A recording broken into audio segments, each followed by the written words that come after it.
Tonight, we continue our in-depth series, Understanding Autism. For years, people with this condition were shuttered away in institutions, often isolated, mistreated, even used in inhumane studies. Well, the goal now is to avoid institutionalizing people and to do more than to just be aware of people with autism or to accept them, but to also include them and treat them as equal members of our communities.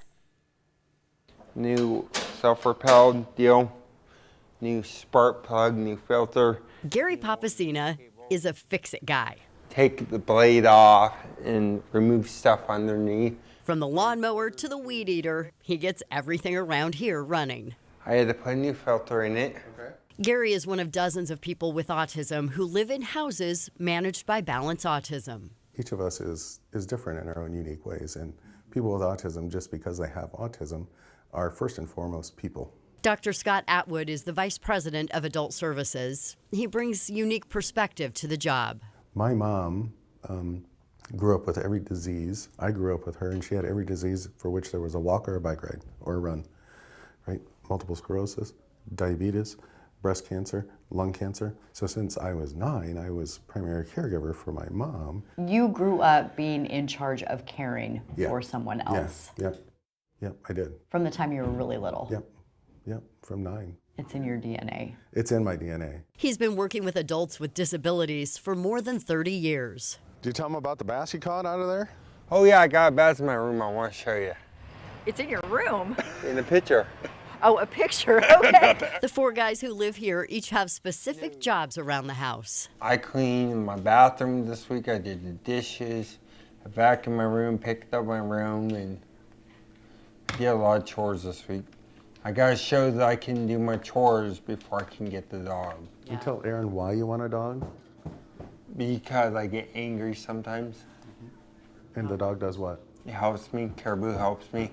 Helps you calm down. Yeah. So Gary came to me one day, and he, after working at Child Serve, and he said, I really love Caribou, and I love working with the dog.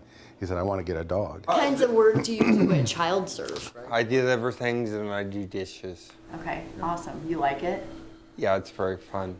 Job training is another service Balance Autism provides. There's a whole bunch of different skill levels that come with that, and it's our job to match that skill set of the individual with the skill set required by the job. Sometimes I do my chores ahead of time. Medicaid covers all of these things: housing, job training, therapy, medical care, support some people with autism may need their entire lives. The investment there really is about keeping people in their homes, in their communities, and making sure that they can live the life that they wish. And ultimately, they're trying to achieve the things that they wish to achieve, the job that they want to have, the family or the roommates that they want to have, the place that they want to live. Like Dr. Atwood, Marissa Ianson works in this space because of personal experience. So that was my very first job. I went to work in service for folks with intellectual disabilities who lived in that home. It's gonna get along good with the dog, you think? Yeah. One of her missions now is to keep people out of institutions if at all possible. The goal is folks are going to live in homes and they're going to have neighbors. They're part of our community. They are just like you and I. So they're going to have neighbors and they're going to have lives, and their lives are self-directed. You have had some not always positive experiences in the community. Yes, the neighborhood community started referring to us, our people that we serve, in very derogatory terms, like the dogs are out again, or they need to go catch them, why don't they just lock them up? Sort of comments that were on this Ring chat function. It's heartbreaking, not only for people with neurodiversity, but anybody, right? Like, it's just a matter of acceptance. That's all anybody wants. That's all anybody wants. And then ultimately to be appreciated. It's not working right now. And that extends to the people who work with adults on the spectrum. We need, number one, people and money. There is no number one, right? It's those two things. We need people and money in order to make this happen. We just lived here, and we died. 40% of our shifts are open shifts, meaning we have a set schedule and 40% of those aren't filled. Which I would never do.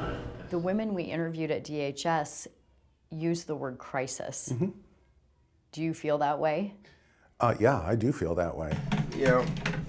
Right now in our community, there's a lot of pressure. And a lot of that pressure is related to workforce.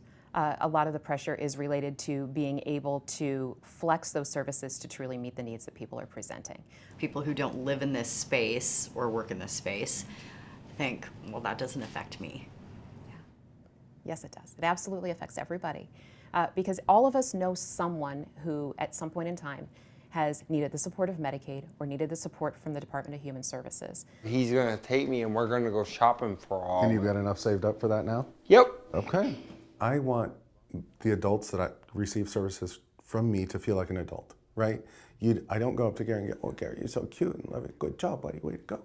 We're talking man to man, right? Adult to adult about your work, the dog you want to get, how you're going to get it, all these kind of things, right?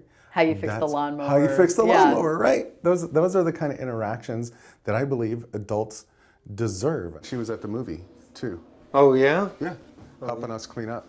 Oh yeah? That's why we want them of the community, going to churches, going to the stores, being part of your neighborhood, so you've got the natural support circle to rely on. I want them to feel loved in an adult community. In our last two reports, we showed you the shortage of physicians qualified to diagnose autism and then the long wait to receive services through the Medicaid waiver program. Janae, these things are two more areas in need of support, both housing and employment.